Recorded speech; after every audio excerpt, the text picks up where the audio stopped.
Welcome everybody to Santa Clara City Council meeting tonight. Call this meeting to order. Appreciate everybody being here. We have a full council. I'm Mayor Rick Rosenberg. We have present tonight Councilman Wendell Gubler, Councilman Denny Drake, Councilman Jarrett Waite, Councilwoman Lena Mathis, and Councilman Ben Shakespeare. I'd like to welcome everyone. Appreciate you being here. I'd like to begin the meeting with an opening ceremony and pledge of allegiance. We've asked Councilman Shakespeare if he would lead us in that. Ben? All right. Would everyone please rise? I pledge allegiance to the flag of the United States of America and to the republic for which it stands, one nation under God, indivisible, with liberty and justice for all.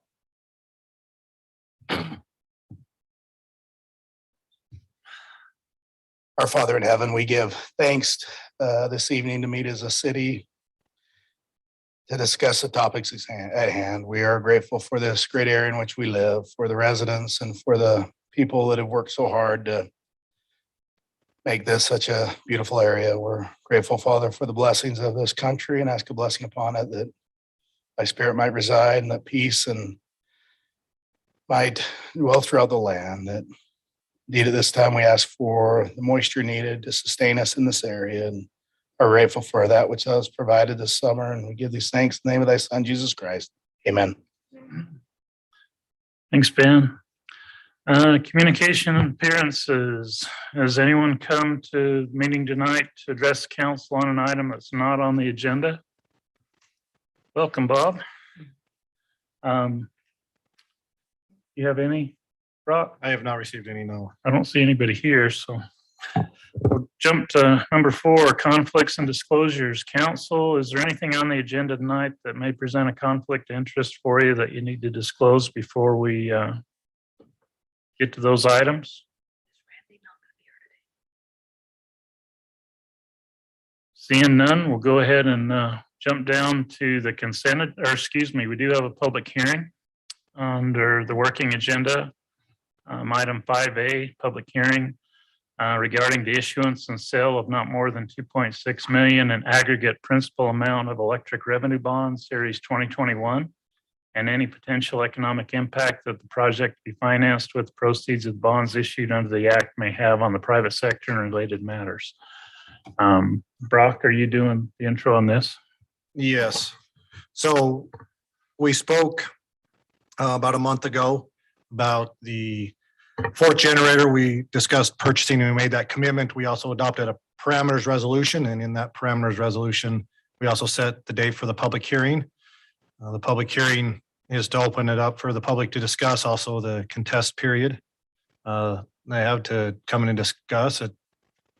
The issuance of the bonds, as it says, it is not to be more than 2.6 million.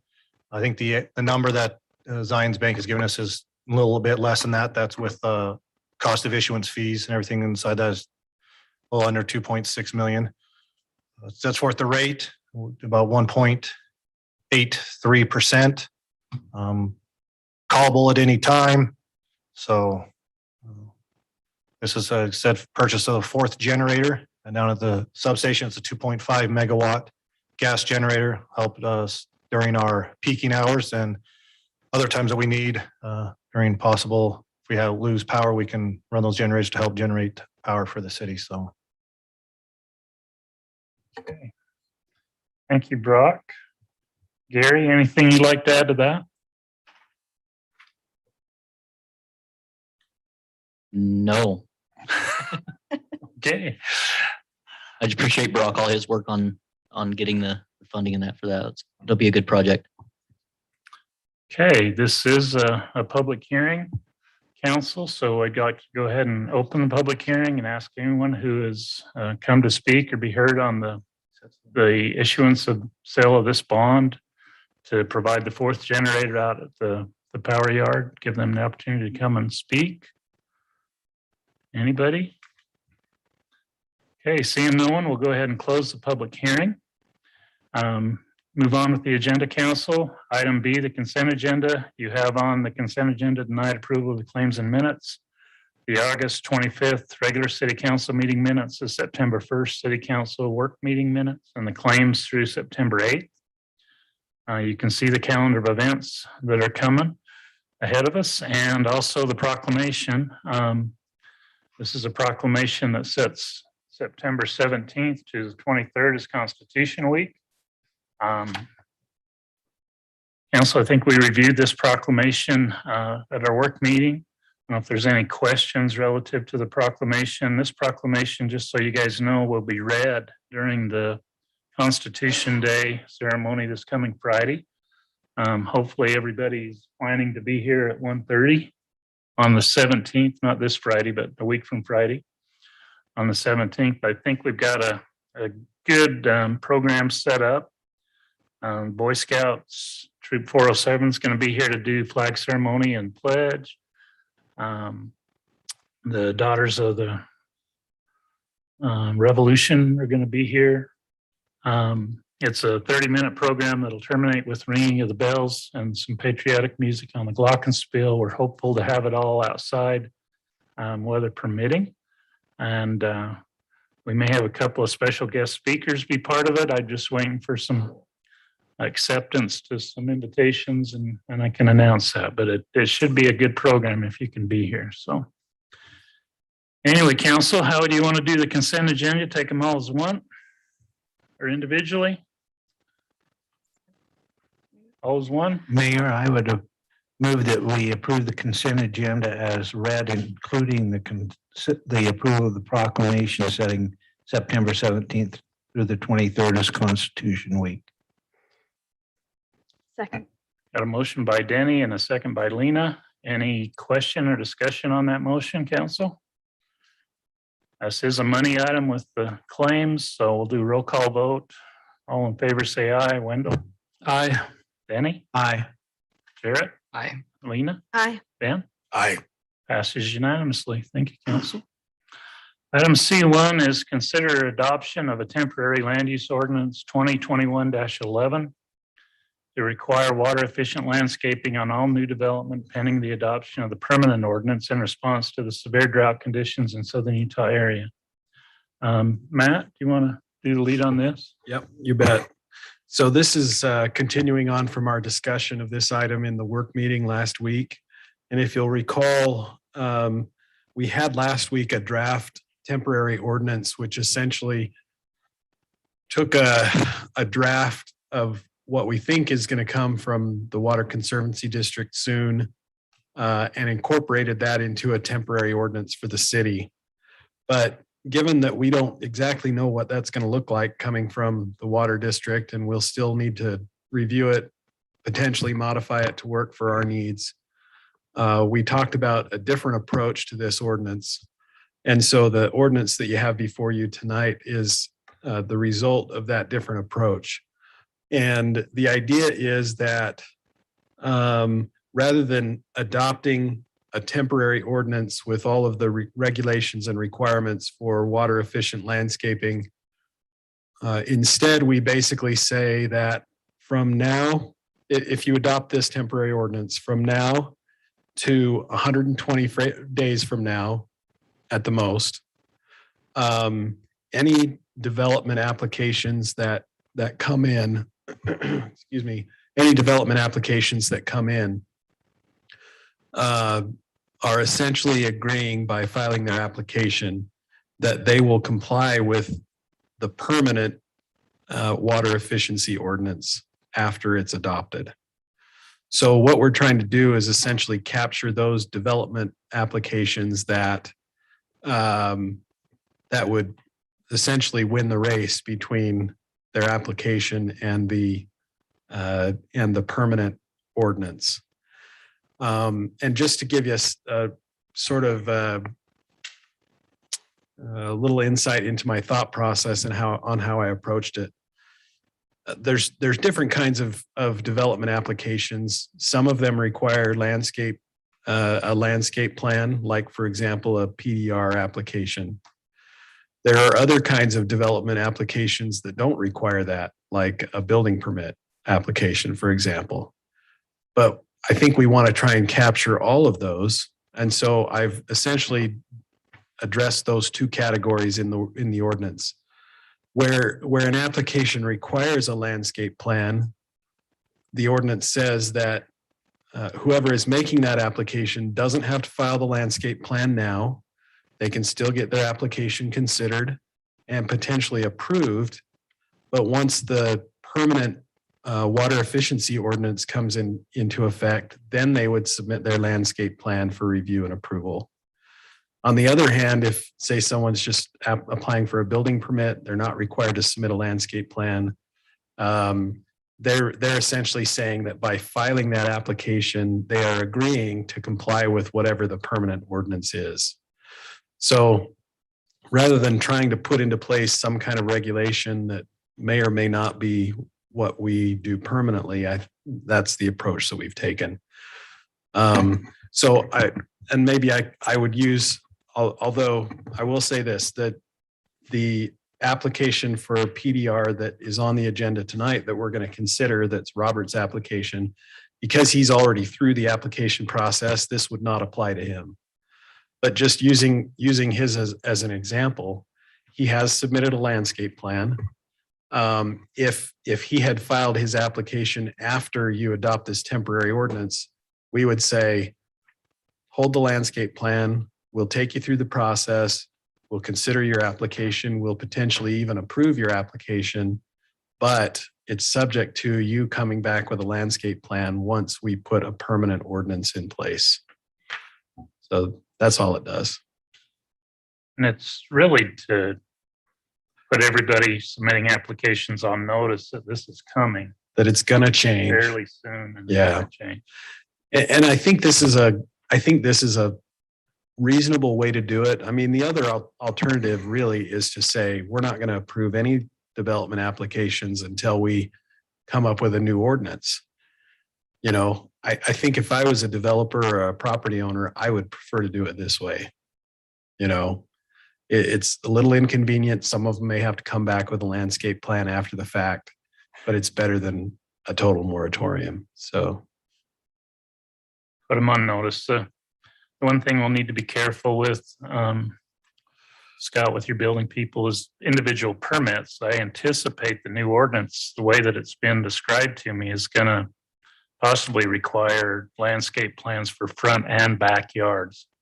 Where right now it's just the front yard that the city requires. We kind of leave the backyard up to the resident. I think the new ordinance is going to at least require the plan for the backyard. And so we just make, and these could be on any undeveloped lot in town that could be coming in a building permit. It wouldn't necessarily be something that would be coming to this body. We just need to make sure there's some education that goes on that way with the builders and homeowners. And the city's protection on that is that for any of those development applications, there's always going to be something like, for example, a CO on a building permit application. So there, you know, the city will have some way to enforce that on the back end. And again, it's for, we've put in here 120 days. So that puts a ticking clock on the city council to, you know, put something in place before then, or this will expire. And based on what the water district has told us, we should be getting that ordinance in the next week or two to start through that review and approval process. So we should have some good indication of what's going to be in it fairly soon. So, thank you, Matt. Council, any questions for Matt regarding this?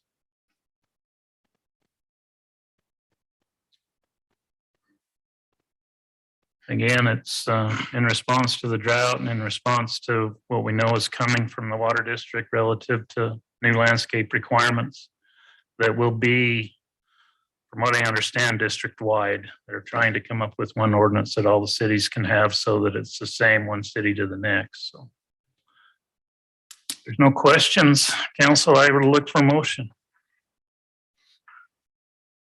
Mayor, I move that we approve the temporary land ordinance 2021-11 to require water efficient landscaping on all new development and the adoption of a permanent ordinance as presented. Second. Got a motion by Jarrett and a second by Ben to approve temporary land use ordinance 2021-11 as presented. Any question on that motion, council? This is an ordinance, requires roll call vote. Ben, Aye. Lena, Aye. Jarrett, Aye. Danny, Aye. Wendell. Aye. Thank you, council. Thank you, Matt. Item C2 is consider an amendment to the Santa Clara City zoning ordinance to amend section 17.68.50 C to exempt affordable housing projects from the 30-unit apartment limit in the planned development residential zone and approve ordinance 2021-12. Bob is not here. Is Jim on the Zoom? I am. You am. Hi, Mayor. How are you, Rosenberg, Jim? Council members, I'm doing all right. Happy to be with you tonight. How's everyone? I think we're all doing okay. Great. Those of you that may not know, Jim McNulty is the new city planner. He starts to work on September 27th. Officially, but he's been hard at work for us, so from a distance. He was on the planning commission meeting last night, and we're grateful to have him on this meeting tonight. Jim, are you going to take the lead on this? I am, if that's okay. I'm happy to do it. So we'll proceed. Thank you. My wife and I are looking so forward to moving down. The week of the 20th, we have 2 closings and then our move, and we should be in place by Friday, and we're hoping to come to Swiss Days on Saturdays. So looking forward to spending time with each of you. Where you're in, we're going to put you to work. Okay. So here we go. With this item, it is an ordinance amendment to the section as noted by Mayor Rosenberg. This particular section of the ordinance for PDRs has bonus density criteria. And right now we have a number of items, including building design and materials, site design, landscaping, project amenities. We also have an apartment project that's limited to 30 dwelling units per project currently under the current ordinance. And so what's being proposed tonight is that restriction would be removed from the ordinance if the proposal was proposing an affordable housing project meeting the criteria for federal tax credits or similar state affordable housing criteria. So the criteria would be Utah Housing. It could be HUD. I don't know if Washington County has a program or not where they offer credits or some funding. They do that in Salt Lake County. So there is some flexibility there for Mr. Smith to look into. It is a competitive process. I know there's a timeline, and we're going through that process to allow Mr. Smith to apply with this application for the credits. I believe it will be a competitive project as there aren't similar projects in Santa Clara at this point in time. As the mayor indicated, the Planning Commission met on this last night. They did forward a recommendation for approval to the City Council. I do know that the City Council has had some work sessions, including a combined work session with the Planning Commission as recently as August to discuss this item. So at this point, staff would recommend that the council vote to approve this item, allowing for the PDR zone, specifically section 1768.050, item C, to be amended as proposed in your attachments and exhibits. Thank you. At this time, I'll turn it back over to the mayor and council. Thanks, Jim. Council, any questions for Jim on this? I do have one, and it might just be for the council as well. And the way it's stated is an affordable housing project meeting the criteria for federal tax credits or similar state affordable housing criteria. We had a discussion on, because it is a competitive process on that, is it simply that it meets the criteria or that it's approved? In here, it's that they just need to meet that criteria.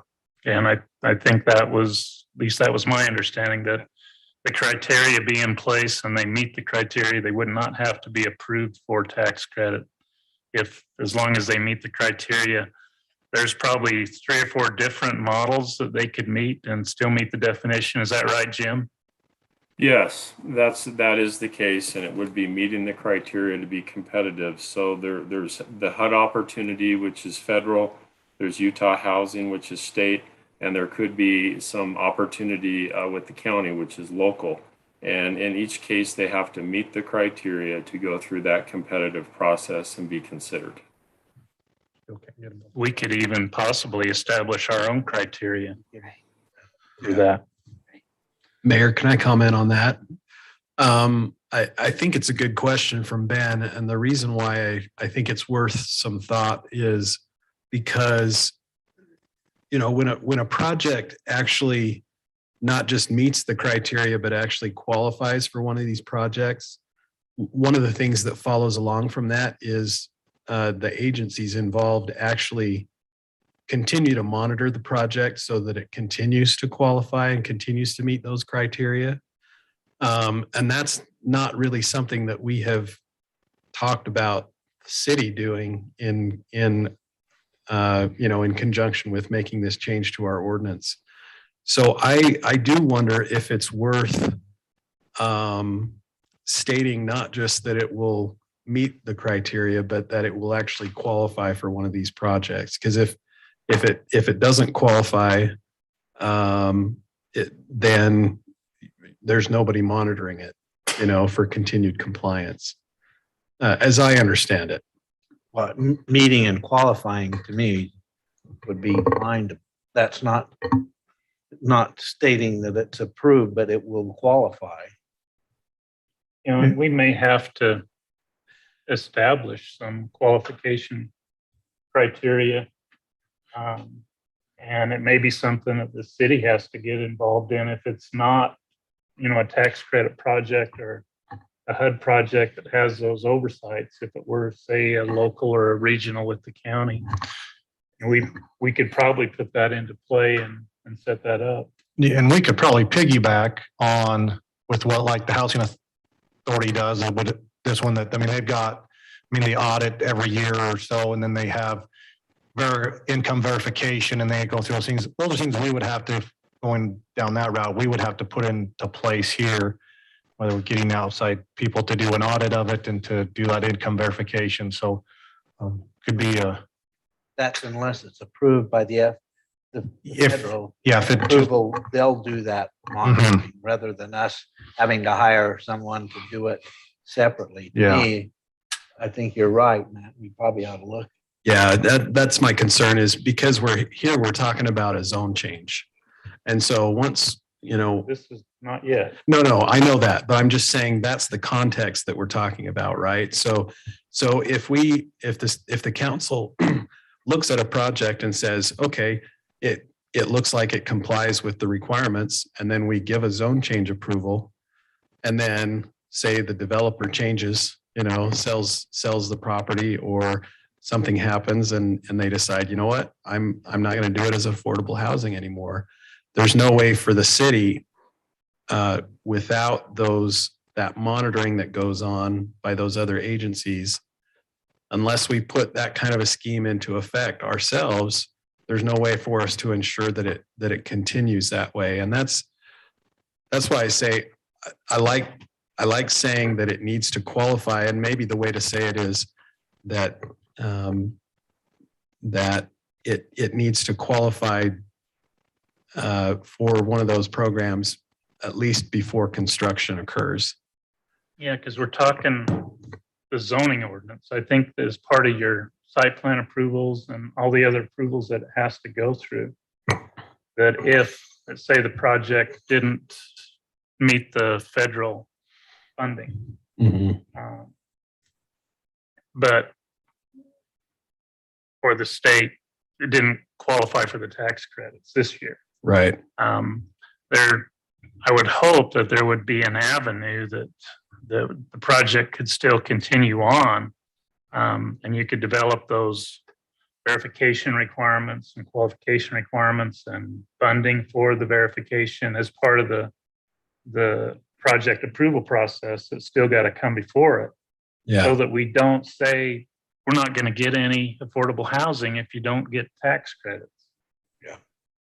Right, and that's a great question, Mayor, and that did come up in the discussion with the Planning Commission last night, and Robert Smith spoke to that issue and said then he would apply again. So he's applying for the tax credits to potentially build the apartments. If he doesn't get funding during this cycle, then he'll apply for next year's cycle. And so he would continue with more of the northern portion of the site, which includes the townhomes now, and come back and do the apartments later. So if he doesn't meet the criteria or qualify, he'd have to come back and amend the plan. I mean, he's got a master plan. He's showing how he's going to develop in phases. So if he never gets that funding, he'd have to come back and amend his plan. He wouldn't be able to build the apartment community because it doesn't meet the criteria of the ordinance. And I do know when it comes to HUD federally or Utah Housing or even at a local level, there is criteria. There are measures where they inspect and review every year to make sure they're compliant. And I'm sure Robert knows more about that, but I see the little wiggle here and maybe it's just wordsmithing. Thanks. Could we make, I get that this is specific to tax credits. And I thought maybe we were going to go down the road a month or two and then come back and modify the ordinance to do what the mayor's asking, which will take a little bit of time. But specific to this issue, couldn't you make the zone change subject to the approval of the tax credits?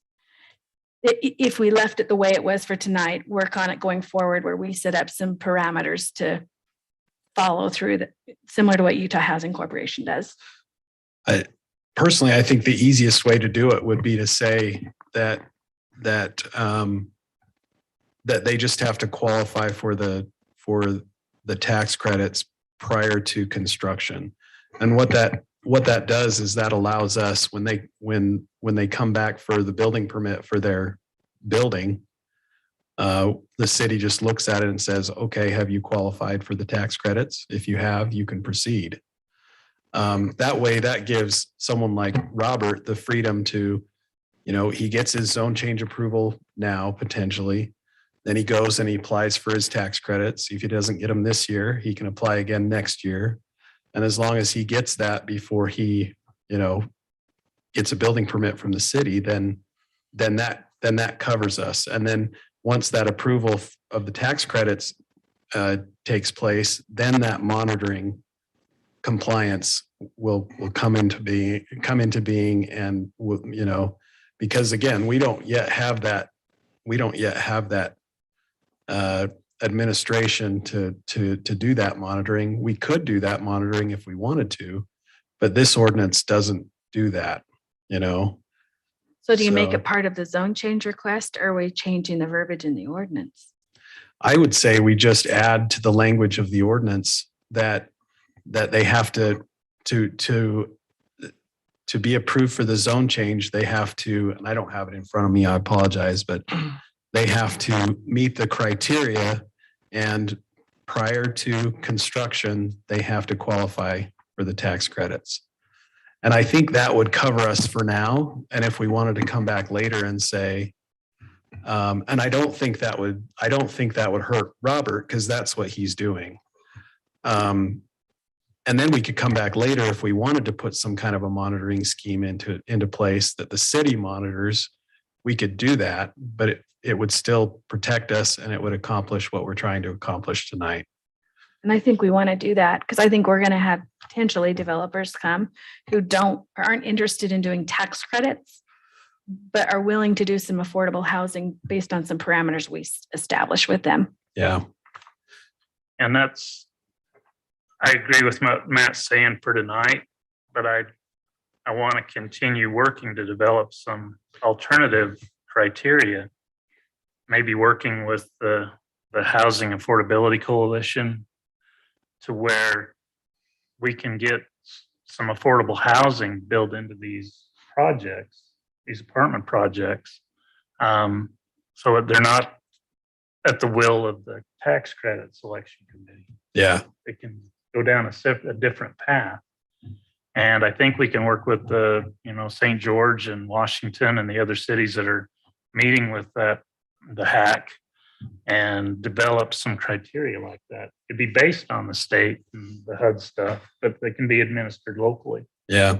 Where we're not subject to federal or state approval process. Yeah. And I don't disagree with that at all. My only concern is, the guy that comes in after Robert, or if for some reason, Robert moves on from this project and whoever follows him says, you know what, I don't want to do that anymore.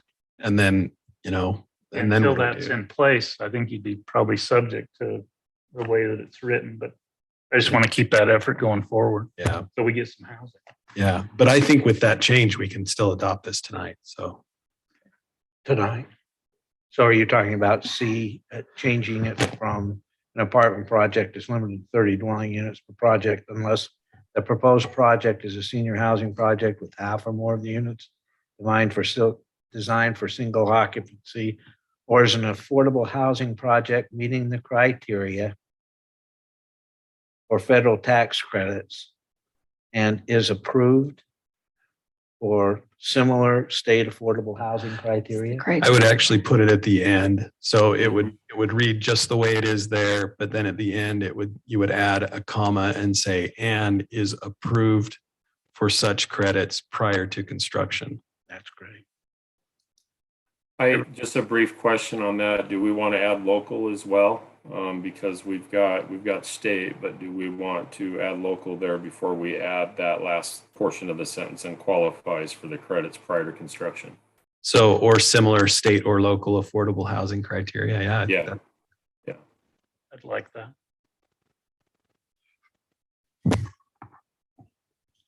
Brock's got a question. Is that, Get on his face. yeah, when you say before they can start construction, is that construction not just on the affordable housing or the entire project?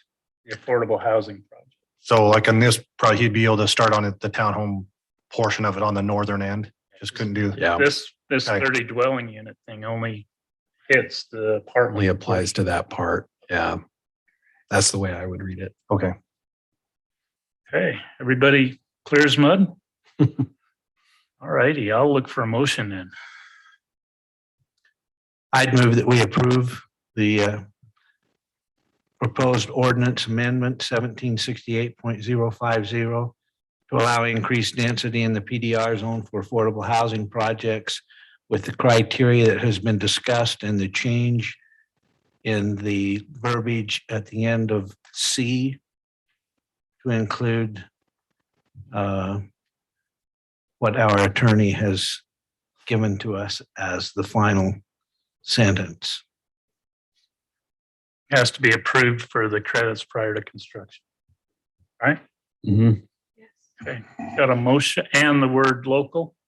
Mhm. And, okay. Got a motion, do I have a second? Second.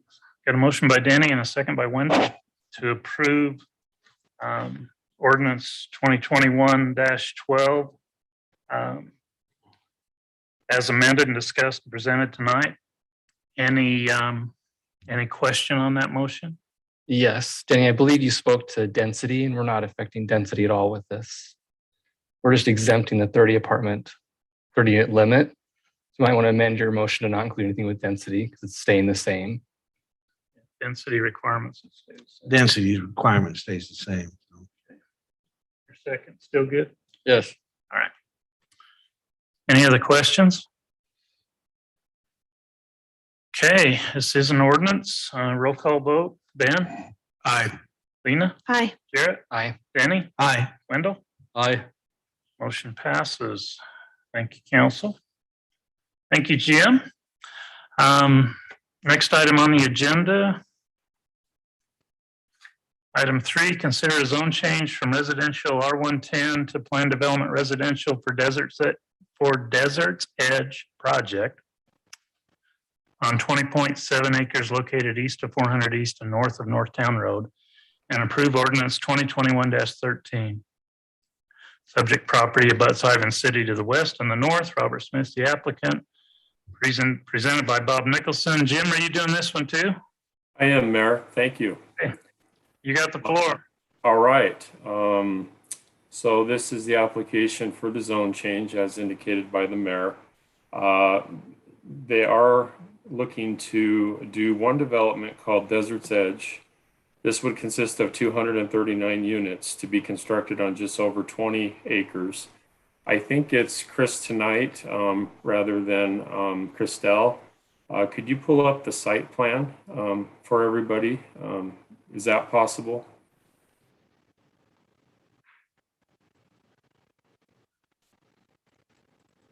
That's great. Thank you. So here, You can see the site plan from north to south. The north end includes the townhomes. There's a mixture of front load and rear load, so 36 front loaded townhomes with driveways and 2-car garages, 83 rear loaded townhomes that will have access via an alley, and usually they just have a lip 4 or 5 feet that provides access into the garage. So that is the first part of the project, and that's on the north end. You can see that area on the north end of the site. To the south end of the site are the 4 apartment buildings, and each one of those is proposed at 30 units per building for a total of 120 units. In looking at some of the criteria for the project, as we discussed in the previous ordinance amendment, it talks about the density bonus criteria, and that's been put in here in Bob's report for your consideration. I believe we do have some of the elevations that were provided by Think Architecture. I think they've done a pretty good design job with the design. And they are a good looking unit as far as the townhomes go, both front load and rear load. They are approximately 2.5 stories. I think they're about 26 feet in height. I'm just going off of memory from yesterday. I may have to come back to that. As far as the apartment buildings go, they are 3 stories. The ordinance limits to 35 feet. The applicant has indicated that they will be 3-story apartment buildings, 35 feet to the top of the parapet wall. So that's important to note. Also in this case, they are showing the open space area. You can see that there's kind of a green area, open space in the central portion of the project. And then there's a pool and clubhouse as well, some tennis courts and pickleball courts. Pickleball is really popular and all the rage. I suggested last night that maybe he convert the 2 tennis courts into more pickleball, but a lot of people still play tennis as well. But the percentage of open space proposed is just over 35%. So they're showing that they meet that section of the ordinance. They do have a landscape plan, and that's been reviewed along with the fencing plan and the open space plan. And that does meet the criteria of the ordinance. We talked about affordable housing a little bit. We've done that already in the previous item, and we'll talk about it here for a moment. So the apartment unit portion of the project would be known as Quail Crossing at Desert Edge. Again, 120 units, 4 3-story buildings, 30 units each. The site shows ample parking according to the criteria in the staff report here.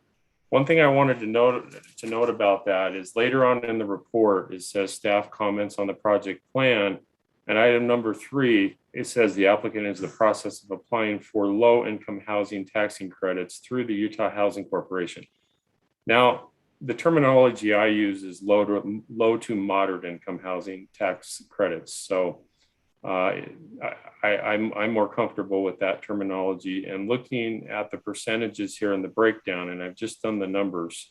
So 10% of the units at 20% of area median income, that's 12 units. 10% at 30% is 12 units. 30% at 40% is 36 units. And 30% at 50 units is 36 units. And so that's 96 units out of the proposed 120 units. And if you go to the exhibit that Chris has put up there, I just highlighted a few things. 20% of area median income for 2 persons is approximately $11,860. And a rent for 1 bedroom would be $278, or a 2-bedroom would be $333. Now, a more common number we'd see is 50% of area median. That's just under $30,000. And so the rent for a 1-bedroom would be $695 or $833 for a 2-bedroom. 80% of median is the highest you could be to qualify for housing here. It's just over $47,000. And so a 1-bedroom would be $1,100 and a 2-bedroom would be just over $1,300. So you can see how that jumps, but I just wanted to, so you can understand completely the number of units that they're proposing. 96 of them out of the 120 are at 50% or lower of the area median income. And I think that's important for everyone to understand. They did do a traffic study here for the 239 units that was done by Horrocks Engineering. They did estimate trip generation for both AM and PM peak hours. The report indicates that the study that the roads will operate at a level of service A or B within the projected site. That's a good level of service. And I think it will lend to a good development that isn't too much of an impact on adjacent residential homes in the area. We did hear from a few folks last night from Ivans who had a couple questions. I believe the applicant and the Planning Commission did a good job addressing those questions. So the staff comments on the plan, there were three things that Bob highlighted. That the building elevation drawings for both the 2-story townhomes and the 3-story apartments. He asked the Planning Commission to determine that the elevations and the site plan and the building design meet the criteria of the density bonus.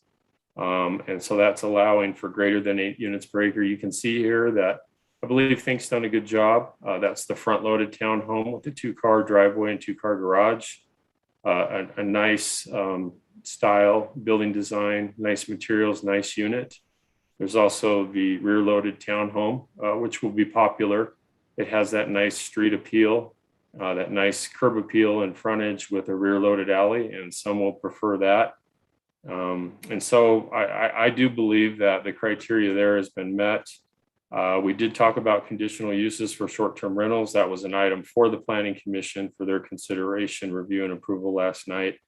And then the main issue again is the applicant is in the process of applying for the low-income tax credits. So, you know, in this case, going through the report and reviewing the information that's been submitted by Mr. Smith, it looks like a good application. Staff would recommend that the council consider the zone change here from R110 to the PDR, as indicated in the staff report. In addition, the Planning Commission did recommend approval to the council last night during their public meeting for the zone change as well as the density bonus. And that's what I have. I'll turn the time over back to the mayor and council now. Thank you.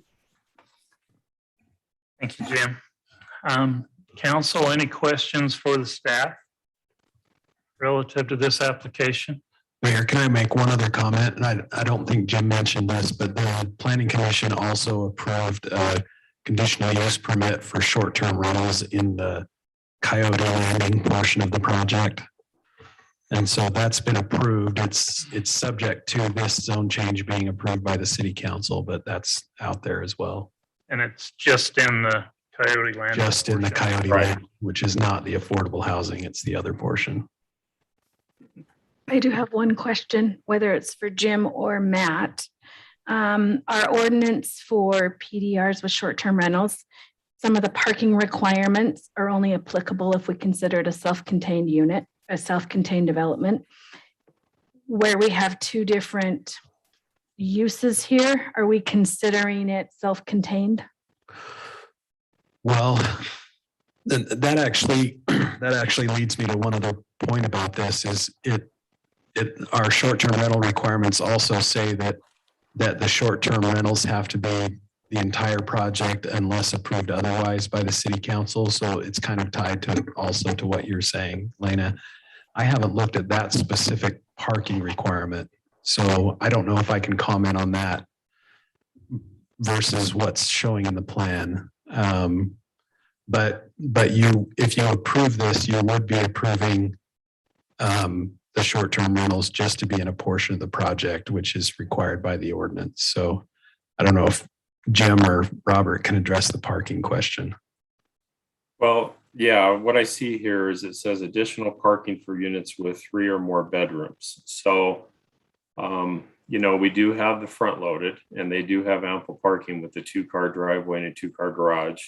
The rear loaded alley units have a 2-car garage, but according to the analysis done by staff, there's plenty of visitor parking and other parking throughout the project itself. So, you know, it is required with a 3-car with 3 bedrooms or more to have additional parking. I do think there's ample parking, but that's something that would need to be considered here for this particular project. The other consideration is just this.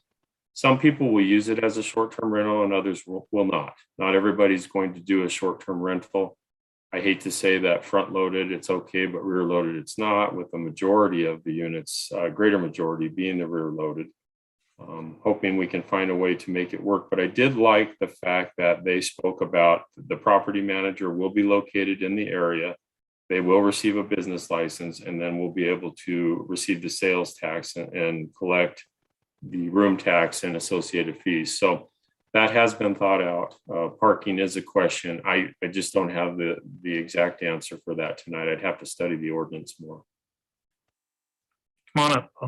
Just state your name and address for the record for me. Robert Smith, 1100 East South Union Avenue.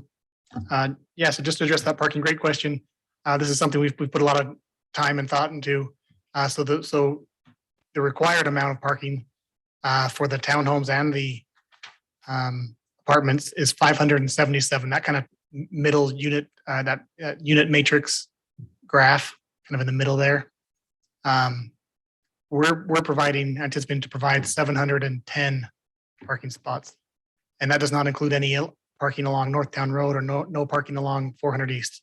So those are all parking spots, self-contained in the project. And that's taking into consideration the nightly rental parking requirements, which are greater parking needs depending on the size of the bedrooms. That answers the question. Robert, does the parking you've got shown within the apartment portion, does it meet the apartment requirements? Yes. Okay. So if you broke them into two, they'd each provide adequate parking under the ordinance. Correct. Right. And each would meet separately the parking requirements.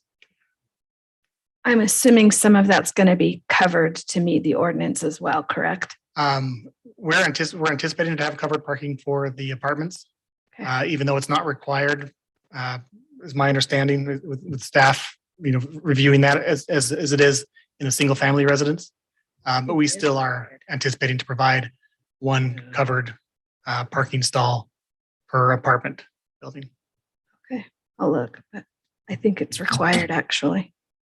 Yeah, there was a question that came up at TRC that we had some discussion on, but it's my understanding that only applied for single family residents. Oh, is that what it was? R110, okay. Yeah, at least one of which shall be covered. In R110. That's in all other dwellings, single family and all other dwellings.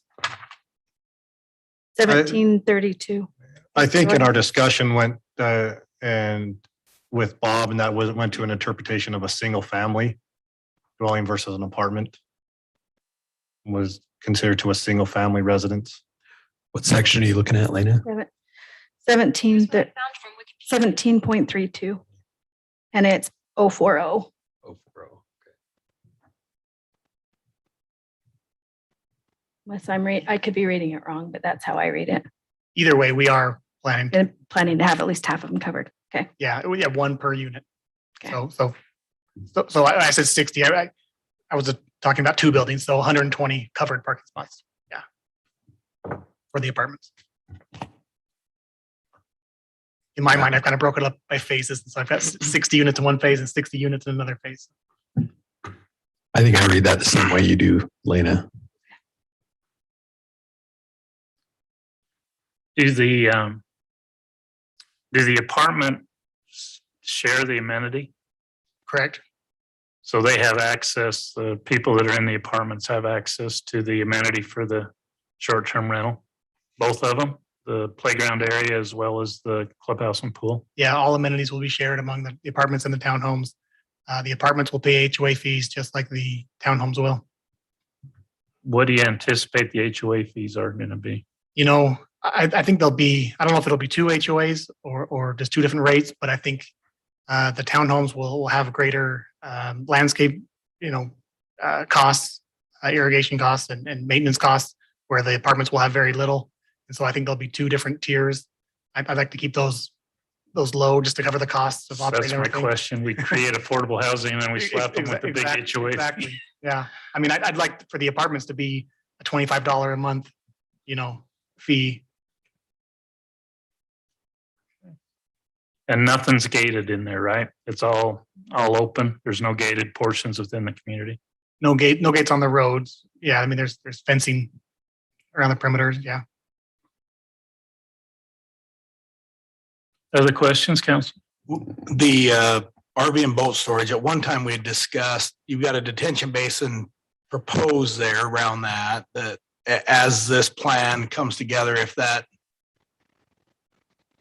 there's not as, again, you probably need that based on the LID and all that, but that parking area, if the less detention basin we have, the more RV and boat you'd put in that area. Is that still kind of the plan, or is this what you need? Yeah, we don't have the detention basin engineered yet. We don't know what size that's going to be there. So I think there's definitely wiggle room as far as how much parking is going to be needed. I'm glad that we're, well over where our parking requirements are. So there can be some adjustment with that detention basin and with the parking. We do have a small RV and boat parking area up in the north. But to get our count of how many parking spaces we need for the apartments right now, we had to adjust that plan with the parking and RV that was showed previously. Will the existing RV area to the east of the proposed one that you've already got now as part of Arcadia, is they going to be combined or separate? Separate. They'll be Be a fence separate. between them. So these users won't be able to access that other one No, and vice versa. correct.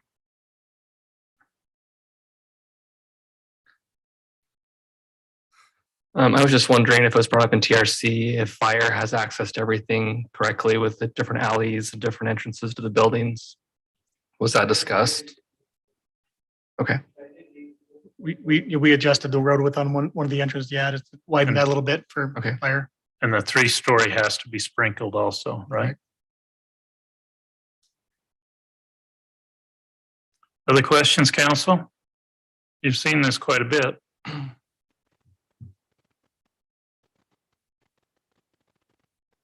I'll be right here if you need me. Thank you, Robert. I do have a question on the fencing plan. Maybe Robert, you could just kind of address the fencing summary and why you've done certain, I know you've gotten feedback from the council on separating things, but maybe you could just address Yeah, do you mind going that slide? The fencing, just I think it's the next one down. where you have open versus closed. And I'm just kind of curious with our ordinance, if we're a little overdoing it a little bit or not. I'm just not sure on the fencing side of it. I know we kind of wanted it fenced so there was a separation between the two projects. But does there have to be fencing on Northtown Road necessarily? Or is that more of an enclosure requirement in our zoning? I would speak for the stuff on Northtown was to maintain the continuity going down there from Arcadia and across the street that we did at Paradise Village and Ocotillo. It's just railing though, it's not a closed fence. But I'm just curious. I don't have We a problem with it. added, that was one of the comments that was made that would like to be seen. So we added that as they are front loading houses. I think it lends itself to not have the open railing fencing. I think it would look great and not be needed. We were happy to add it. Yeah, I guess just we're asking for affordable housing and then maybe asking for fencing that isn't necessarily needed in certain portions. But I can see just it being consistent as well, being important. I like the fencing. Just because it's a 3-story building. You're going to have a lot of kids out in those areas around the building from those 3-story apartment buildings. A little bit of, fencing protect them from the street so you don't have the place spilling over into the street. Plus the uniformity of Northtown Road where it's fenced on both sides all the way up and down the street. There's opening in the fence, which I think is reasonable when they're providing the parking on Northtown, the street side parking. Anytime you front load, you're going to get people parking out in front. And I understand that's why there's not fencing along 400 East in front of the short-term rental buildings, as those are front-loaded buildings. That's the front yard and the access to the for the buildings itself, so. Northtown or Hamlin Parkway obviously is gonna have a wall. It's the major, Mhm. the northwest corridor, whatever you wanna call it. So. Those are just my thoughts, council.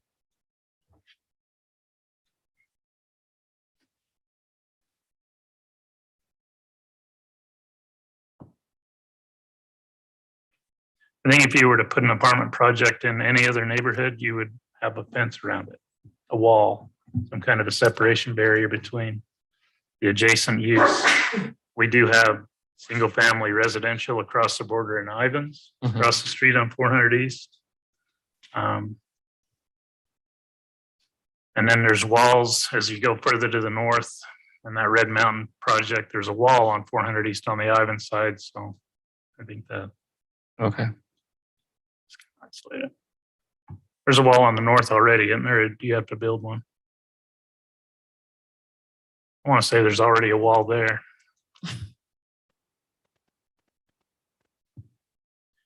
Other questions, council? I just wanted to note that I think the design meets the criteria for the bonus density. There's varying roof heights, there's varying materials. I think it meets exactly what the ordinance is asking for. In both projects.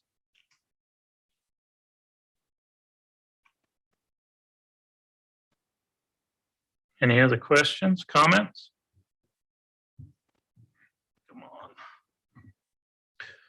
on. It did state in the opening that it says the applicant should clarify where the proposed on-street parking spaces are located.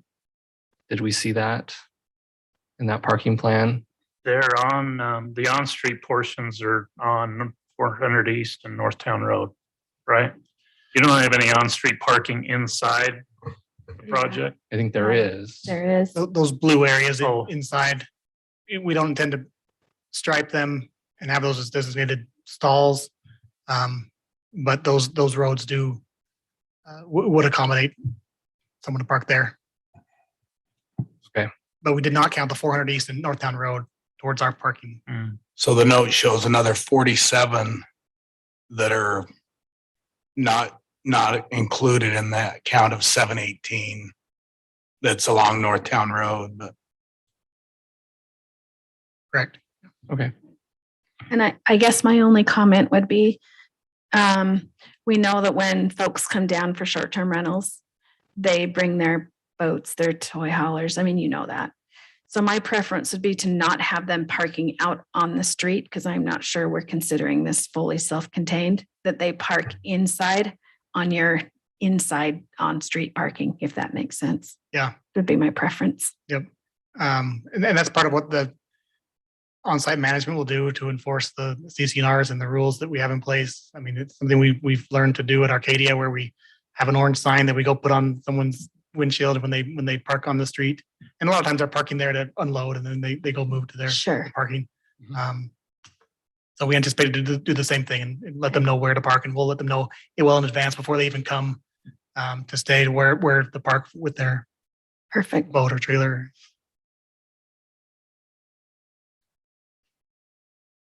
And they have incorporated the pop outs on 400 East and Northtown Road to kind of protect those parking areas.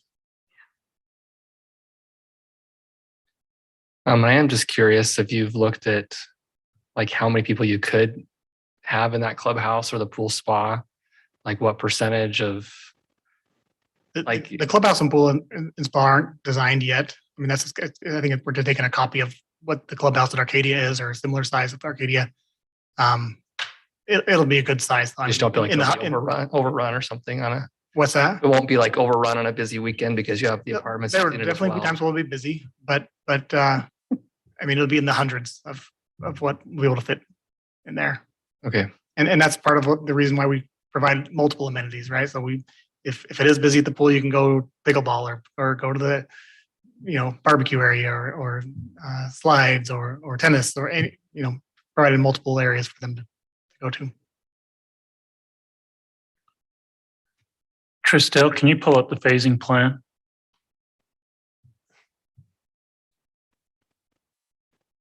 Robert, the phase one I've got's a little different. Is that the red area? Everything in the red is phase one? Correct. The one in the packet's a little different. The red didn't. When I printed this out on my own computer, it came, the red and the orange kind of blended together as colors, and I could not tell what color was what, but on the screen, it pulls up a lot different.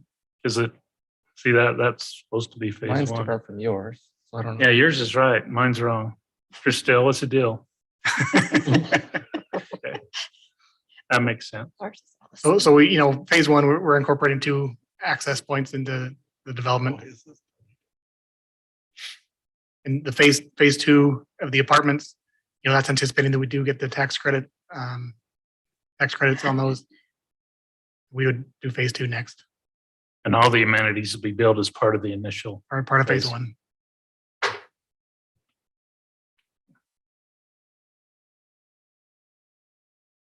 Other questions, council?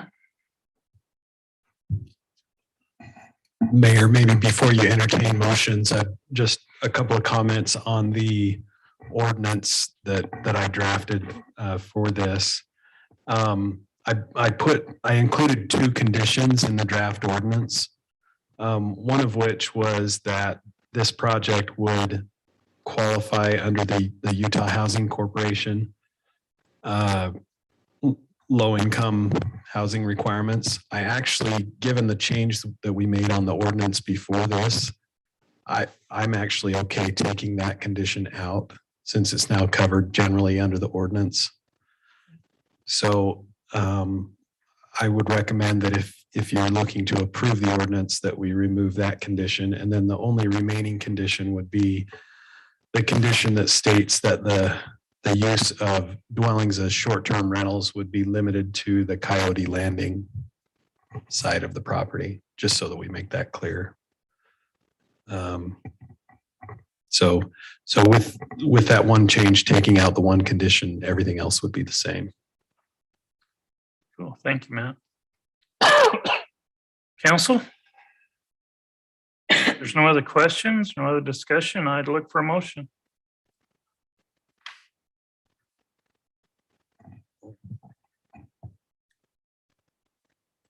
I can make that motion, Mayor.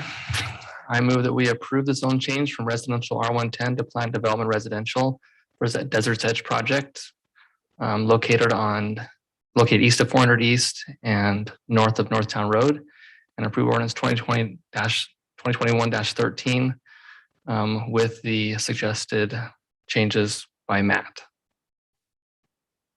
Thank you, Jarrett. Have a motion. Do I have a second? Second.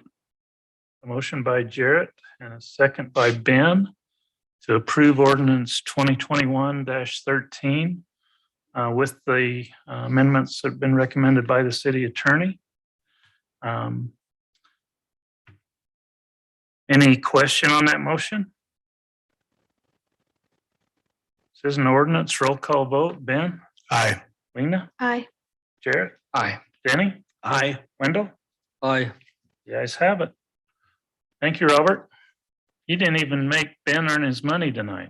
Let me see, I'm gonna go back and find a real hard one, Ben. Tell me the level of service at those intersections adjacent to the project when it's built.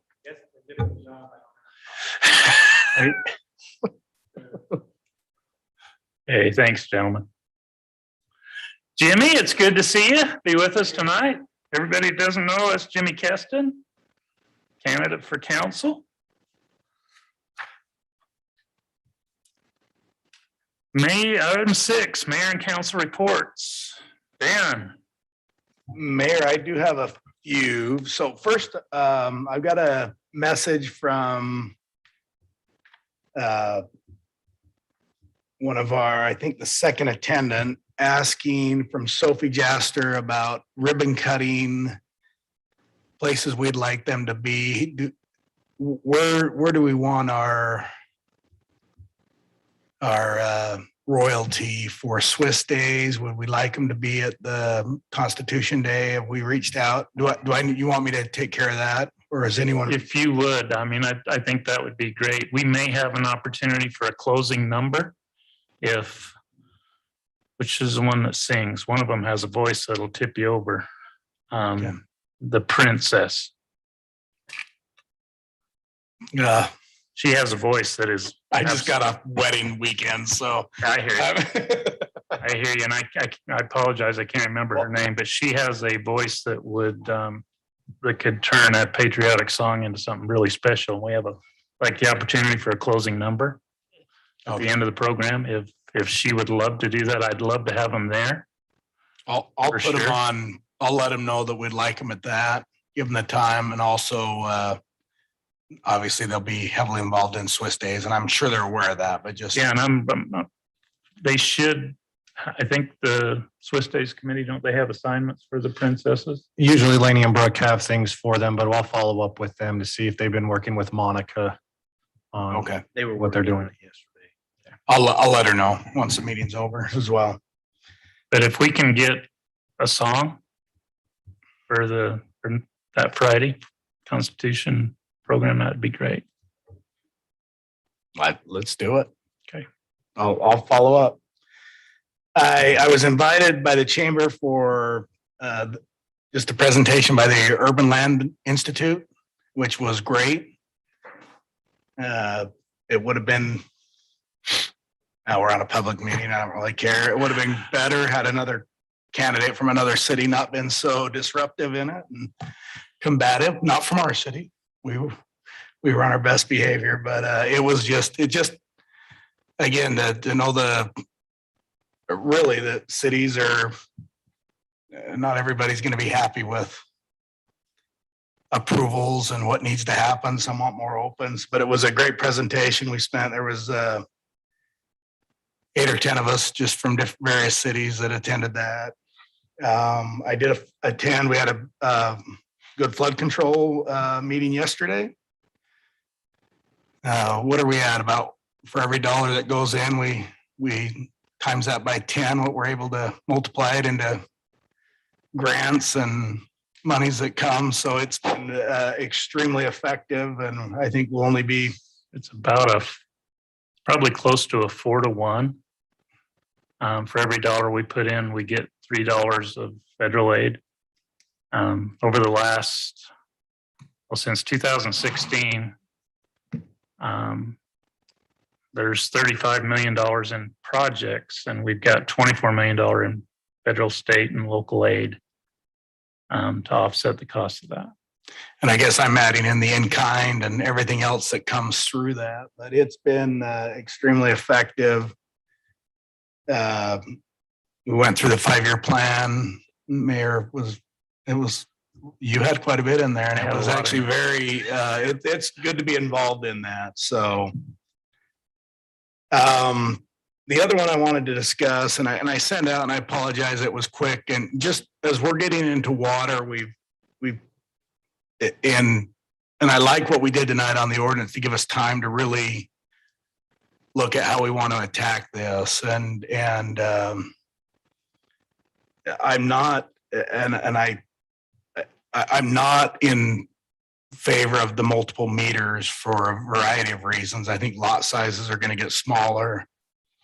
If irrigation is available, I think that's the place to put it. But even when you get into the smaller lot sizes, it's the cost and the maintenance and everything there. But maybe that's where it comes into where you do a common irrigation meter and it services the entire project to where you're not dealing with a bunch of small meters. But I sent that out earlier today, just to, again, even with the Lake Powell pipeline, we're going to be short water. We've got an area that can grow between 700,000 and 800,000 people through this entire county, and that would be serviced, and a pipeline that'll get about half of that. So we're going to have to think of additional options. And I got, originally when the graveyard wash and this came through, it got me thinking, well, geez, why isn't the Conservancy?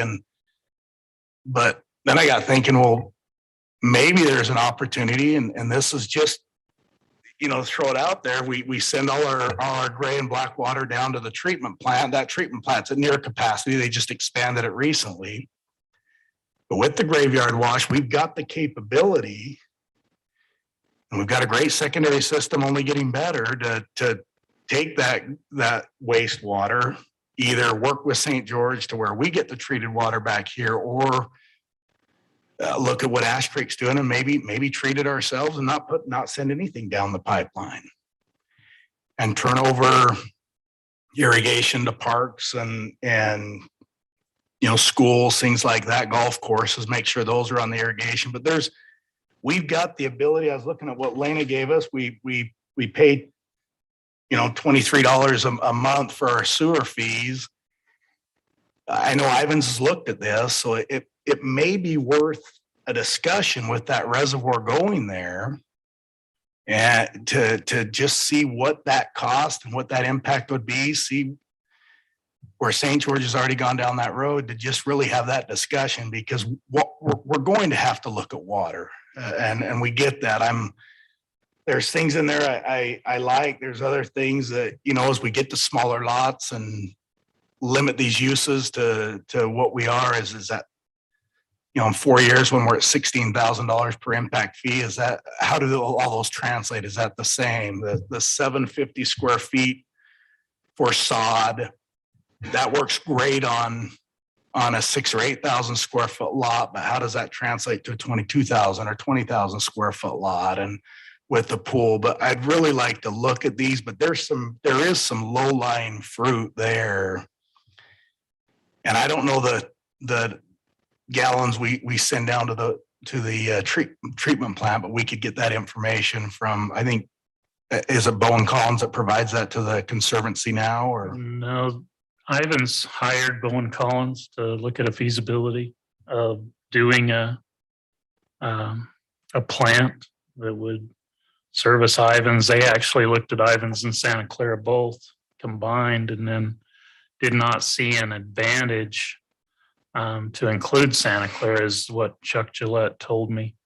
And then I think that their numbers came back, and even the last word I had, that they were not even going to do that. But we can get that stuff and bring it up and review it. Probably request copies of the report.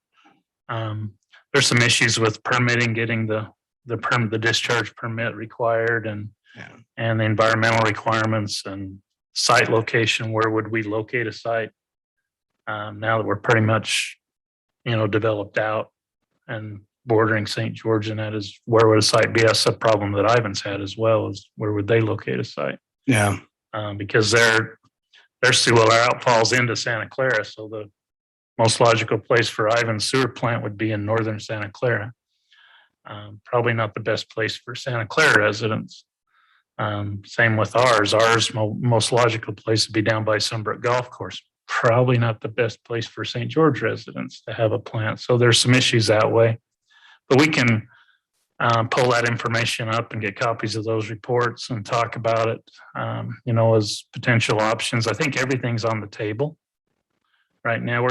Hopefully we'll get that ordinance from the water district in the next couple of weeks. We'll be able to see the specific impacts and then have some discussion with the other cities. And as I know, there's some similar concerns that you've raised, have been raised by St. George City staff in some of the meetings that I've been in. And so I think they want to get this thing done. They want to get it done in a hurry, but it's going to take a lot of work, Dustin, to get from where they are today to ordinance that's approved unilaterally across all the communities. There's a bunch of work that's got to go into that. And some of the points you brought up in your notes can be addressed and talked about. Yeah, and I think that's the thing is St. George, I think it's important that we're, if Ivans is putting together those studies and trying to see, and again, we've got the treatment plant there. It may be nothing more than working with St. George to say, look, let's get that water back up here. If we're gonna build this facility, and from there can irrigate and let's figure out a way where we can all work together on that. At least we're gonna go ahead and file on the water, the discharged water that's discharged to the river, so that it is in our name. And then negotiating transmission from the plant back into the community put that reuse back into our secondary system is something I think we can talk about. And I want to understand the pipeline and how it was funded and why St. George thinks they own it all, and there's a bunch of questions that I've got similar to those types of things. And probably more importantly, and maybe I misunderstood this, are we with the Conservancy District, it appears that we're the only ones that don't have a seat at that table. Am I wrong on that? No, but it's not, no, we're not the only ones. Well, the only one in this valley. It looks like St. George, there's five members of the board. Before they were primarily reflected irrigation companies, major irrigation companies in the area. I don't know, Commissioner, back when they switched it over and put elected officials into those roles. Jim Ince was on it representing the Santa Clara Canal Company or irrigation company for a number of years. When his term rotated out, they appointed Mayor Hart from Ivins to serve in that replacement role. Ivins didn't have a seat at the table prior to that. And they met with me prior to make that happen. And I still feel comfortable that the mayor of St. George and Ivins in Washington are not going to do anything to hurt Santa Clara. I mean, and we meet together multiple times every month as a group and talk about the issues that are facing not only the water district, but the transportation planning authority and everything else that's going on down here. I'd like to see Santa Clara have a seat. Would I like to see Santa Clara have one of the existing seats? Probably not, because I think we're being fairly well represented as a group on that board. If they wanted to expand it to include it, and that could happen going forward, they could expand to include some additional seats. But Laverican is not represented on that group. Tokerville is not represented. Virgin, all of those outlying smaller cities. They've got the four largest populated cities and Enterprise represented. And I understand why you have Enterprise represented. They pay the same fees we pay and get very little kickback in the form of water. So I can understand why Enterprise is represented on that group, but I think the existing board does a pretty good job of representing all of the county. They're all approachable.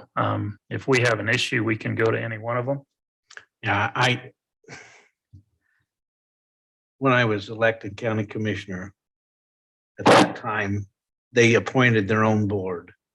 And there was nobody that had any representation to the people, no responsibility. So I pushed to get elected officials on the board. So therefore, the people had a sounding board and the elected officials would say that, but there are the elected community officials who were the ones that pick who they wanted on the board. But there's New Harmony, gets no water, pays the same rate we do.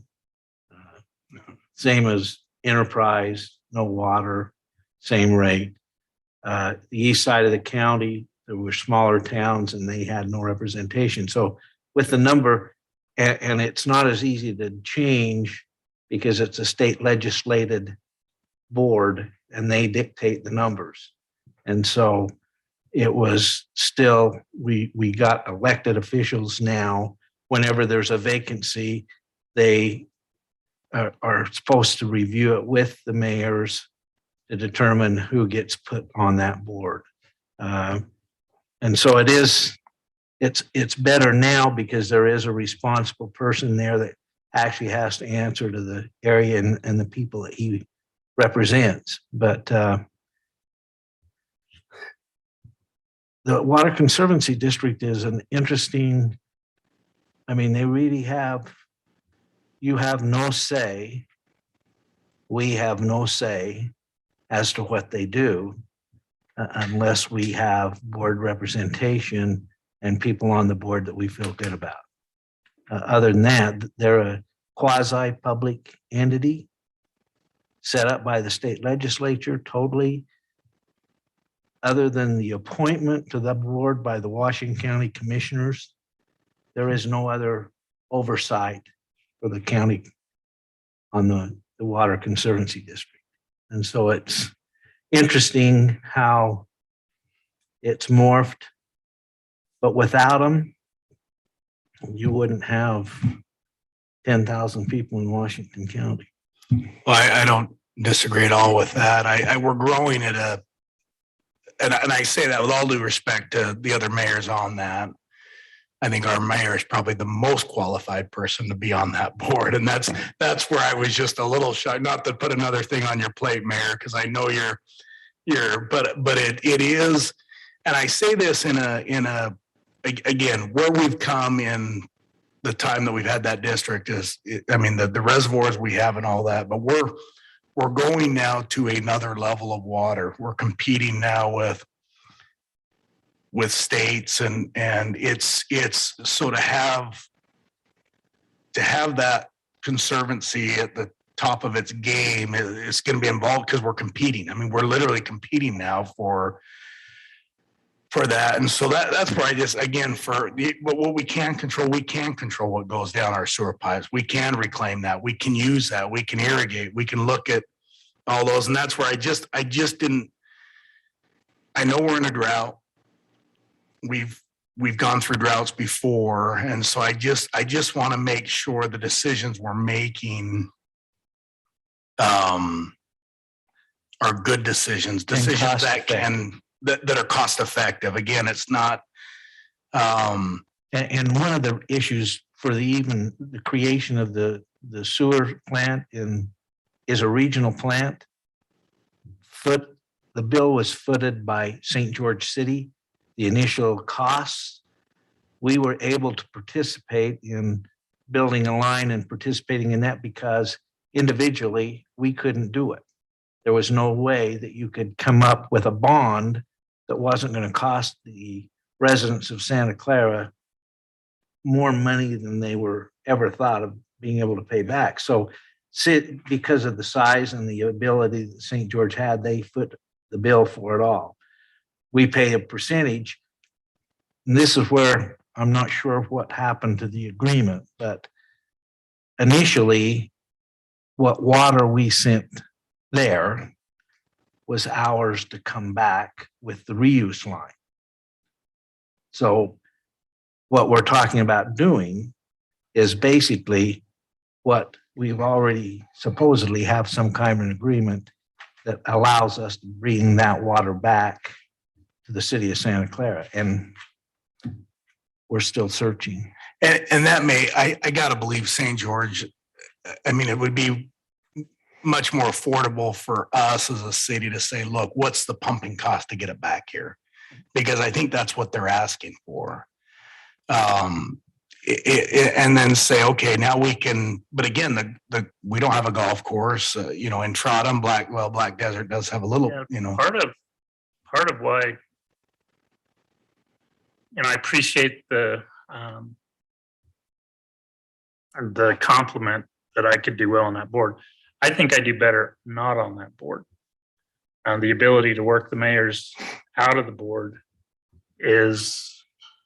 I think is better for me. Plus, until I retire from my current employment, I'd have a conflict of interest on everything that came up. That's true. And that was one of the reasons when the county was selecting the replacement for Jim, that came up in the discussion, was that because of what Rosenberg does in the county, there's a tremendous opportunity for conflicts, which takes me out of the voting position. And I would lots rather be whispering in Mayor Randall's and Mayor Nielsen's and Mayor Hart's ear than have to sit there with my arms folded. And that's why I say I think we've been more effective. But looking at the future of Santa Clara, when we start projecting long-term future, when the real, those population numbers that you were talking about, when they really come to be, we're done. We're out of the game. Yeah. We're built out. And the impacts to us of those water projects 50 years from now are going to be a lot less on our individual residents than they are going to be on residents of some of those growing centers, the South Block and the Hurricane South Block that nobody's even looked at, in Warner Valley, and those huge areas that have to, those limited privately owned developable areas that are going to be developed to get to that estimated population number are all over there. And so a little bit in Ivans, but primarily in that South Block. And Santa Clara's going to have ours. And so I think, you know, yeah, the impact fees are probably going to keep going up, but we're probably not going to be paying that many of them because it's, you're going to be developed out. You look at tonight. When Black Desert starts coming in for some of their zone changes, I mean, we're down to half a dozen parcels in town, large parcels that aren't developed. And that's rolling back the annexation policy with South Hills. What you're going to see is conversion of some downtown properties into multi-story type stuff. And that'll be a fight that the next mayor can deal with. Well, there's some other issues that are going to put some limitations on growth, and everybody's saying 800,000 and 900,000 people. There's only 17% of Washington County that's private property. I don't know that anybody has ever mapped out that 17% and said, this is what we can have. What they're saying is, population wise, if we can get the water, we can have that number. But do we have the land mass to be able to do that? I don't know. I can answer that actually.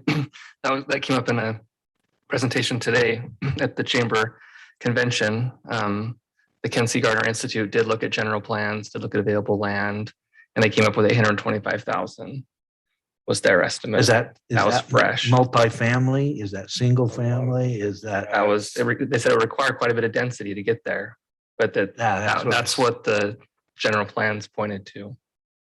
The city's general plans. Mm-hmm. Yeah, that's to me where we need to be looking. When we're talking about water usage within the community of Santa Clara, what we need to be establishing is what are our limitations. I mean, we at one time were us and St. George were the only two cities with excess water in the entire county. Well, and I think with good secondary, we could probably build out with what we have. I mean, we're close. Yeah, I think when we initially did the 5-year plan that you've got on the board down there, build out was 20,000. I mean, that was, but. And I think what's built out in the sewer study. Remember, that's the most recent one. There's about 6,100 units, if I remember right, which is a little, we're about 3,000 now. Black Desert is 1,900. So you throw Black Desert in, and now you've added, you know, Robert Smith's 200 plus. We're with the available, what's left is pretty easy to count. And Ben, there is another source of water in Santa Clara. My home pumps 60,000 gallons a month. Okay. You'll need a treatment plant, kind of like. If we could put a pond down where the old boys pond was and collect what's being pumped away from homes on the heights and in the springs along the edge of the hill, you could fill, I mean, literally my single home up there pumps 60,000 gallons a month away.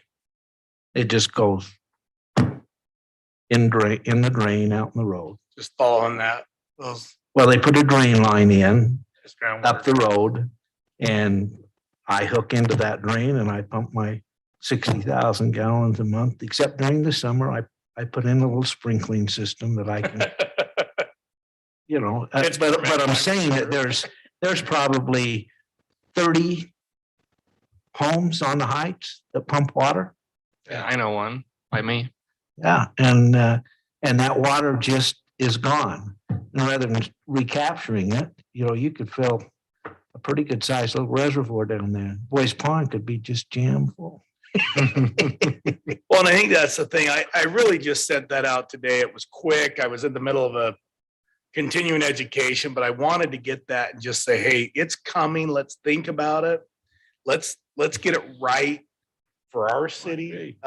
Listening to Dustin and what they need as far, because that's really where, like I said, I recognize, and I didn't want to certainly attack the Conservancy in that way, because I know where we are today because of them. So, Well, and Dustin's been trying to find that agreement somewhere. I found it.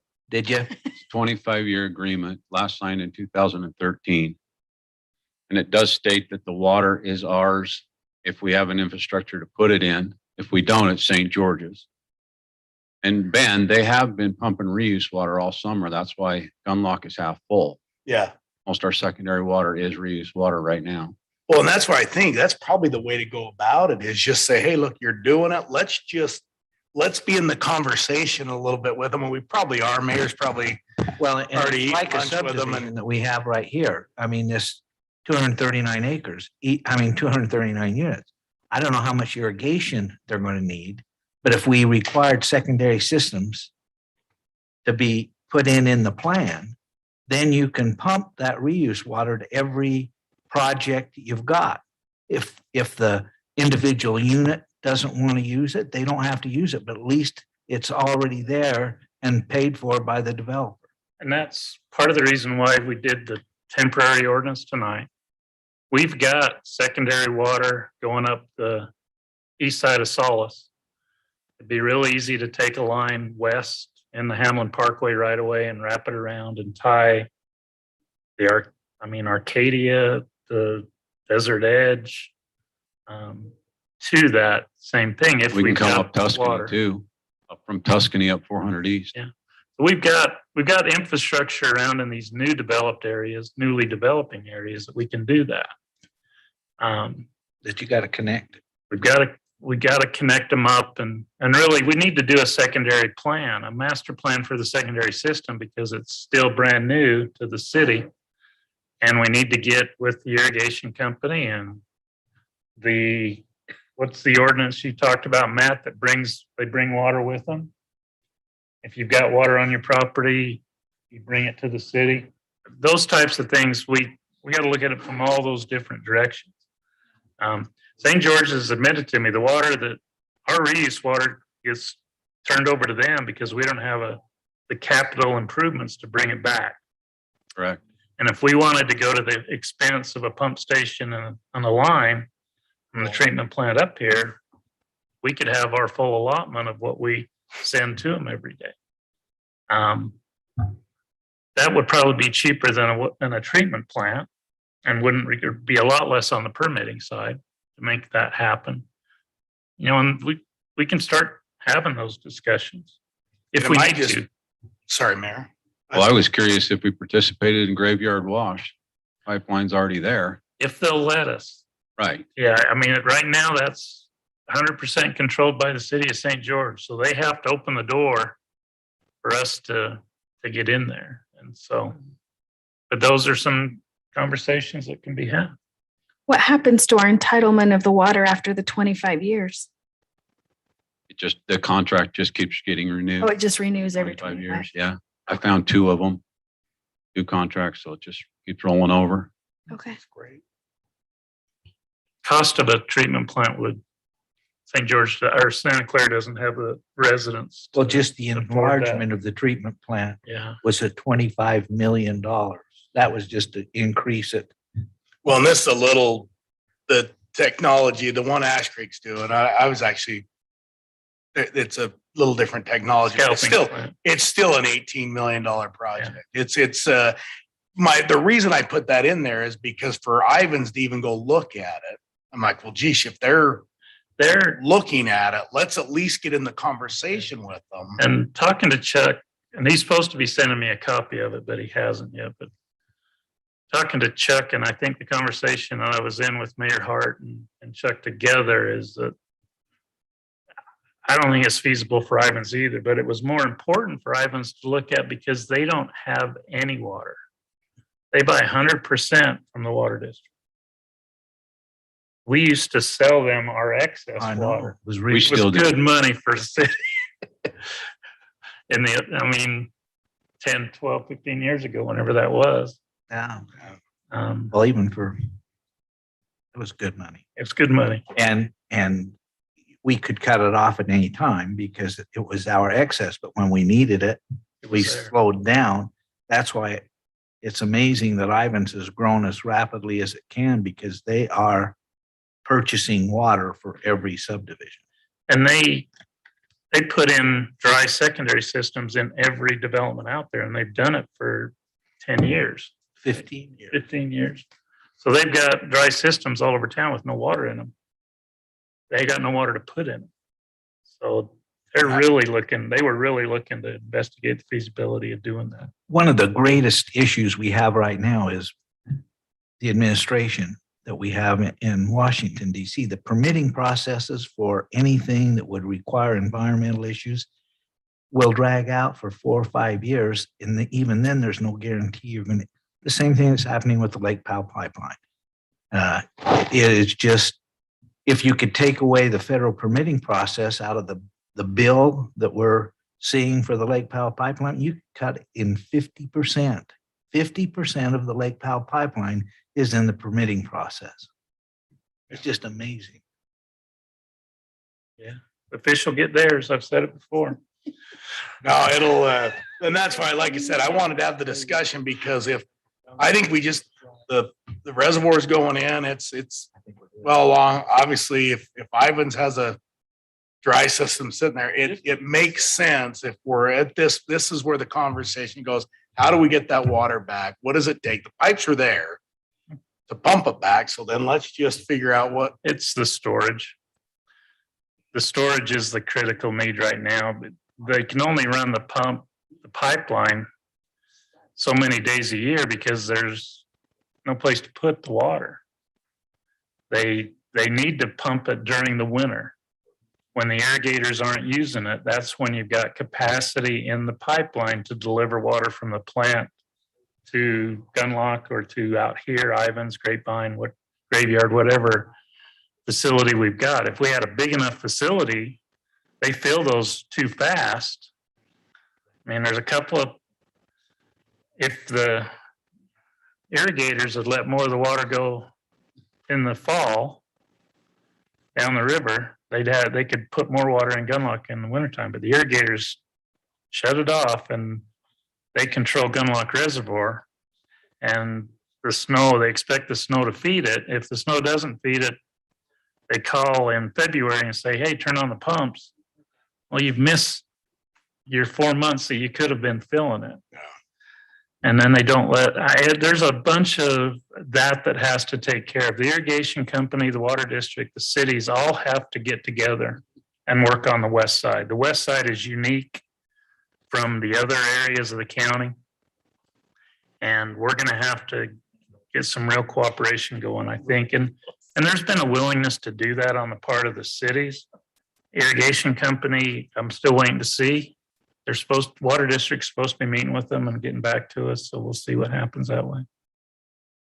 But there's a lot going on. It's going to be a busy fall on the water scene. So. All right. I didn't mean to take, I won't have anything for the next 3 meetings. So it's a good discussion. There you go. Note of that, man. Wendell just made a note. That's all right. Anything else, Ben? That's all I have. Lena? I have one question and then I'll give my report. Is Lava Ridge, since we have secondary water up there, is Lava Ridge on secondary water? Sweet. Okay, mine will be very brief. I had the opportunity to attend the City Alliance meeting that the mayor couldn't attend. It is a program administered by Dixie State University in partnership with local cities, where they provide students the opportunity for working real life experiences and situations to come and work within a city and help meet some of our needs at no cost to us for that. They are looking for a city to work with. It's a 3-year commitment. Those applications are due in September, so this month. They've done it once before. St. George City was their guinea pig, and Mayor Randall thought it was a real valuable opportunity. She said that they really appreciated the opportunity. They did 4 different projects in St. George City, and during their first year, they're now implementing them. They planned them, they're now implementing them, and then the 3rd year is reporting. So I've talked to Mayor about it. He's got the information, and I think it might be something, at least I would recommend that we apply for, to be considered for one of those cities for this year. And then, Was there an application they were going to send us? The application form? there is not. I will get you the information on the application. Right. And then the only other thing I had was for the formal appointment for Mimi McKenna to Heritage Commission. I'm assuming that needs to come through council, or at least on an agenda for you to make the appointment. So we'll. I don't know if it has to be on an advertised agenda, just everybody's just got to check in. Does it have to be approved as an action item? I think you can just appoint a mayor. I'm thinking. Okay. Is everybody okay with Mimi McKenna? I tried to get her on planning commission. She didn't want to jump that deep. Not right But she now. agreed to do Heritage. I think it's a good place to start. I think she'd do great. Jeff got made the bishop of the YSA ward. So So she'll be a little busier. they're going to be a little busy. Yeah. Mhm. Everybody okay with that? This is Cool. an attorney's wife. Yeah, Jeff McKenna.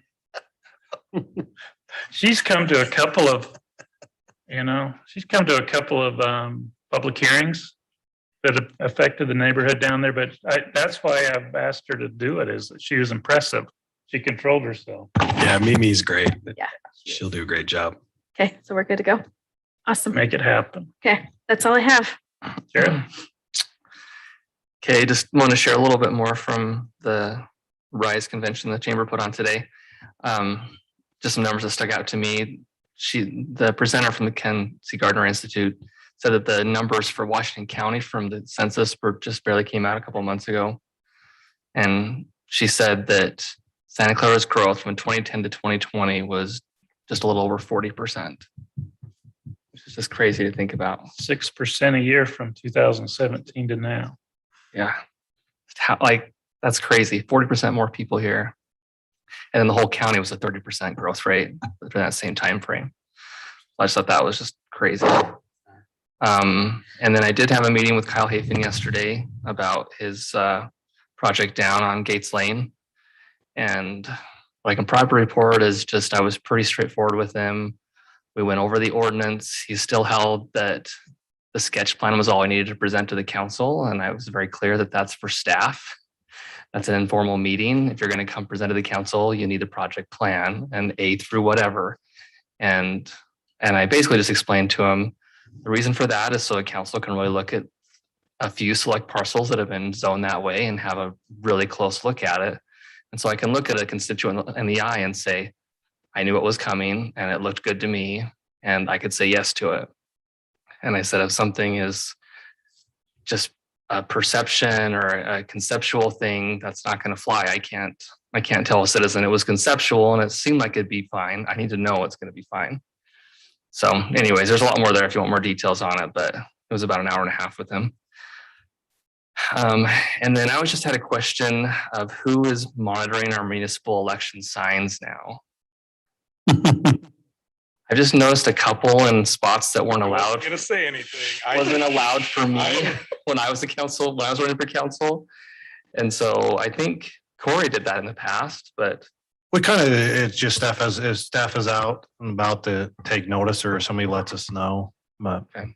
there's somewhere out there. I haven't noticed any when I've been out. I just noticed like a couple in city planners, Who's, well, you, which I think were outlawed before, but I don't know about now. Anyways, maybe just something to review. A couple that just stuck out. to where it's me. posted, we can move that one.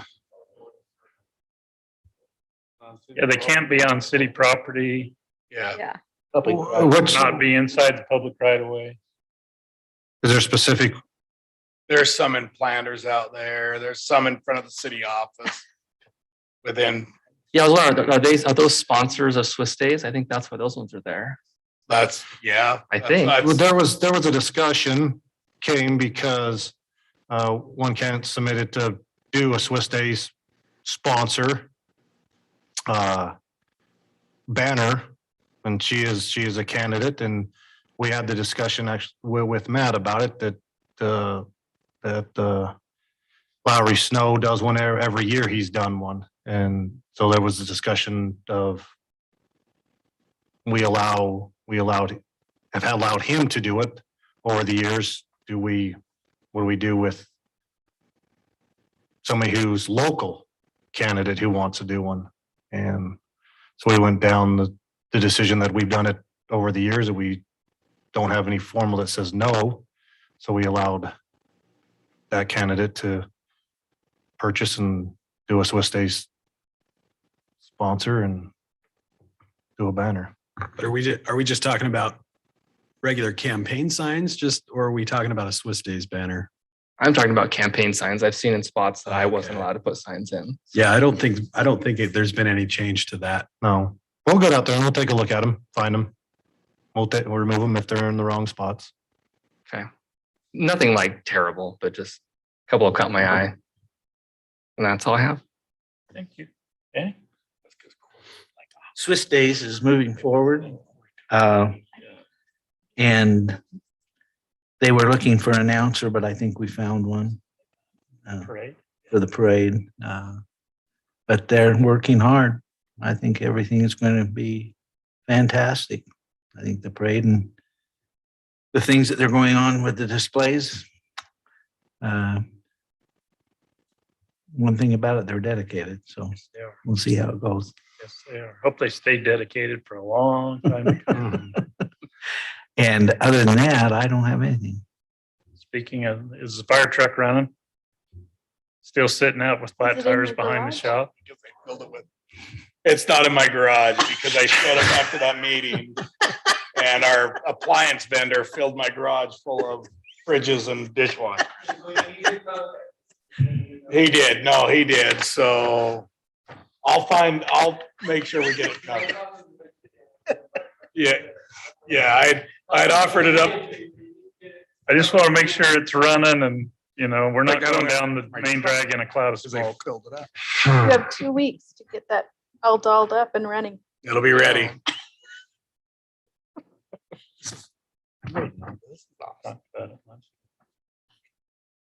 I know. I donated my time to Ben. In fact, he can have it for the rest of the year if he'd like. I've had a lot of no comments, but tonight I was like, well, I'm gonna make up for it tonight. Oh, yeah. And I think we've already reported on all my meetings that I've had. Just a reminder to get with Brock on your League of Cities. If you're going, make sure you get registered. He needs to know. Brock, what else? I'll add to that with Swiss Days for the pancake breakfast. A couple of you will need to do the food handlers permit, be compliant. So Which I'll ones? give. Mine's still good.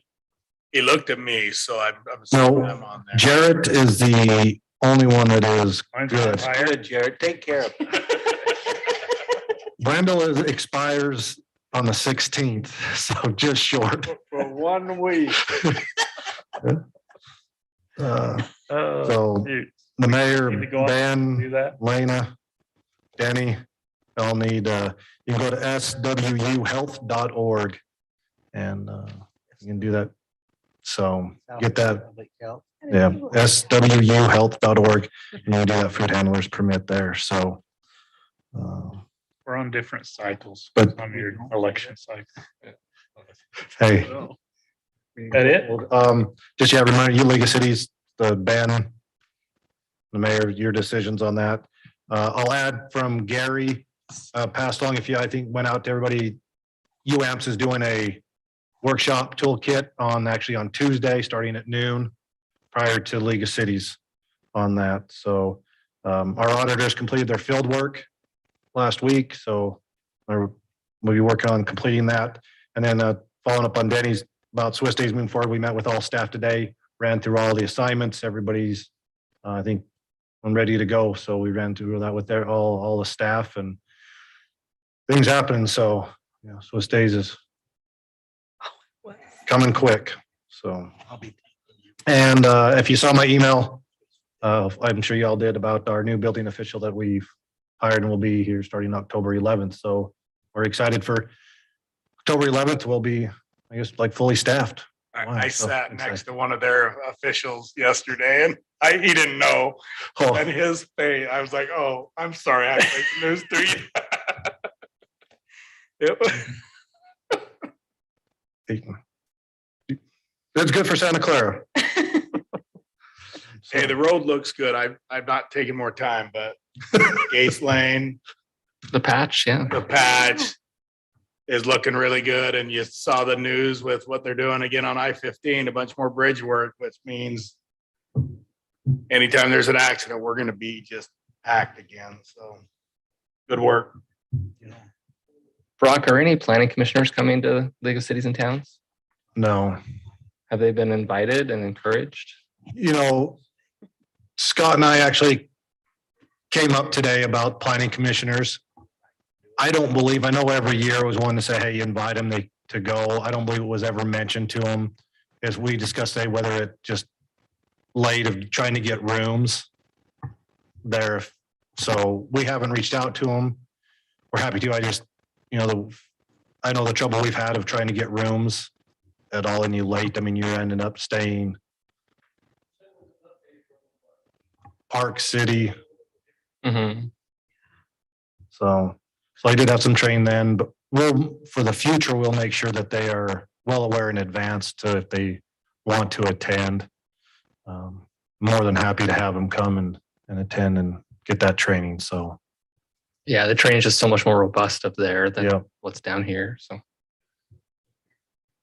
We'll 2022 for sure. So that it? that's all I have. No executive session, right? Nope. Okay, council, anything else? Did you guys have anything? Chief?